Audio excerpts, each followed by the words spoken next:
Hey everybody, I'm Kate and welcome back to Better with Kate. This is where we talk about real growth, not the perfect kind, but the kind that actually happens when life gets a little messy and we still choose to keep going anyway, one messy day at a time.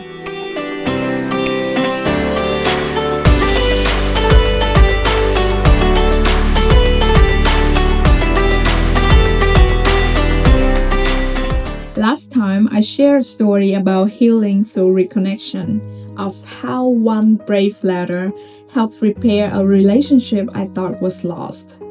But today, I want to talk about something different. Still about healing, but the kind that doesn't end in a big hug or a breakthrough conversation. This is about the healing that comes when we stop forcing what no longer fits. About letting go, not in anger, but with clarity. A while ago, I became close with someone I met at work. We clicked fast. Same opinions, same frustrations, and same sense of humor.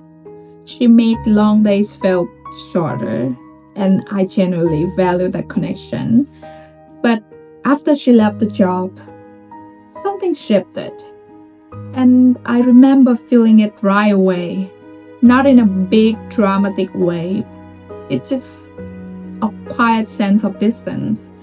While she kept reaching out, checking in, inviting me for coffee, I knew that she didn't have many people around her, and I really cared about her as a person. So I kept saying yes.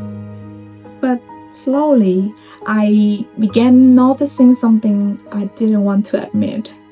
Our conversations no longer landed the same way. She talked about things that didn't feel relevant to me anymore, and I'd find myself feel a little more distant each time. It wasn't bad, it just wasn't right anymore. And I hated that, because part of me felt like she's not doing anything wrong, so why do I feel this way? Here's what I had to learn the hard way. Just because someone was right for one chapter of your life doesn't mean that they're meant to be in every chapter. It doesn't mean that they felt you or that you felt them. It just means that you're growing in different directions. And the most respectful thing you can do for both of you is acknowledge it. I didn't have a big talk with her. I didn't ghost her neither. I just gradually stopped saying yes. I let the space grow a little wider. And over time, the messages slowed down and it just eventually stopped. It wasn't cold. It wasn't mean.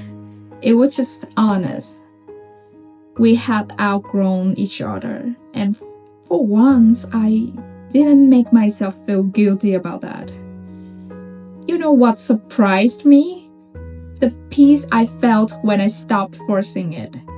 Not because I didn't care, but because I finally started honoring how I felt without needing a perfect reason to explain it.